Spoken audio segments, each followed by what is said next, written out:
This is the characteristics of a leader, right? He makes those who are under him feel dignified.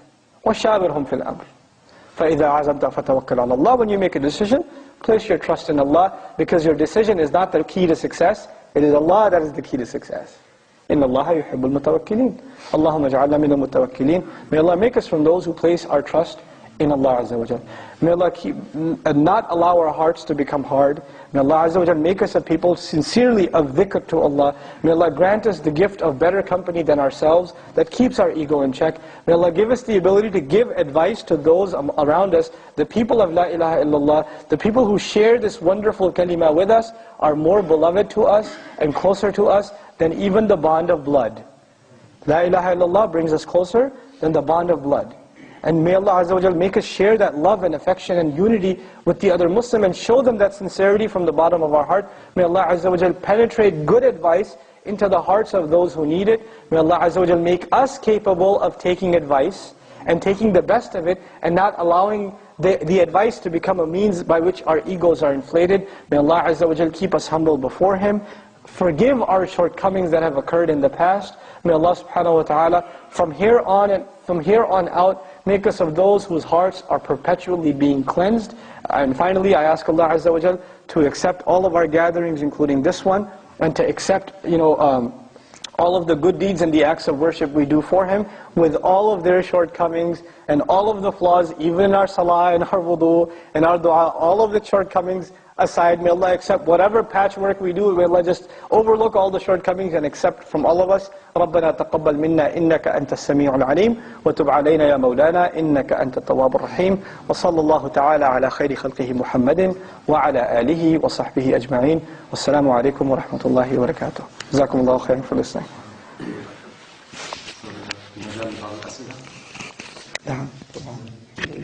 If you have a question and answer for our brother speaker, I'm not fancy the chance. I hope you don't have any questions at all.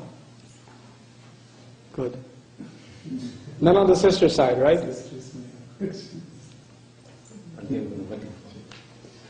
Okay.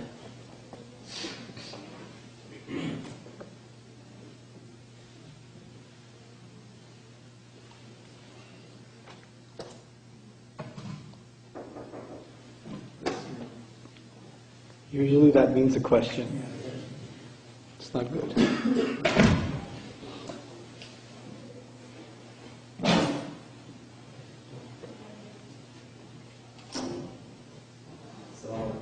Yeah, I have a question. Sure. Yeah. Actually, just when you said we have to do what to do, but we are not responsible for the result, because as a result go to the God, and it's responsible. I'm just wondering, do we have to choose the right thing or the right way, basically, to make the best way to get the result, but if you don't get it, that's okay. Right. That's exactly right. People that are confused, you think it's okay, I do that, but he's not choosing the right. No, you have to choose the best course. You choose the best course, you apply yourself to your best, and then place your trust in Allah. Right? This is what we learned from the legacy of the prophets. They applied themselves to the nth degree, and then rely on Allah. There are two extremes. One extreme is, I'm going to make all the efforts and all the results are in my hands. The other extreme is, I'm going to make no efforts, and the results in Allah's hands. These are two extremes. They're both diseased attitudes. What's the right attitude? I'm going to make whatever effort I can, to the best of my ability, while knowing the results are in Allah's hands. That's the balanced attitude. Okay? No questions, right, sisters? This is great. There is a question? Really? Okay. Going once?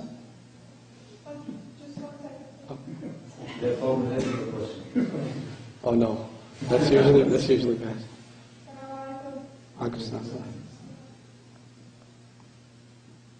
Go ahead, sister. We have a question. We were wondering if you want to give advice to somebody or give them a reminder, how can you remind them without coming off as like, oh, I'm more intelligent? I thought that's what I just did, but okay. We can't really get a question. Yeah, if somebody comes across as saying they're more intelligent, I don't think those kinds of people should be advised by you if they're talking to you like that. I think it's better to get them advised by elders or other peers. Because if they're talking like that to you and then you tell them, I don't think you should talk like that or whatever, you're just going to create more antagonism. Sometimes it's good to get a third party to maybe, in a subtle and careful way, throw it in. And the other thing is, this is what I learned, sometimes this wisdom you learn from elder Muslims. There's this personal story. There's a brother in a masjid, I know. Most of my best friends are really old people. So they're in their 70s and 80s and such, right? This is a really old gentleman, and he, we used to meet at the masjid every day and stuff. And there was a fight in the masjid. There was a nasty fight. You know what? You seen one of those? They're pretty ugly. Okay. So these two guys are just going at it, and they're really nasty to each other. And one basically calls the other dumb. Essentially, I'll use watered down versions. Okay. But anyway, this older gentleman knows both of them, and stops talking to both of them. He's always nice. He says salam to them. How are you? And just walks away. Usually he's makes longer conversation. He's very cordial, but he walks away. And he's so wonderful in his personality, those people, they feel it. They feel like he doesn't talk to us like he used to anymore.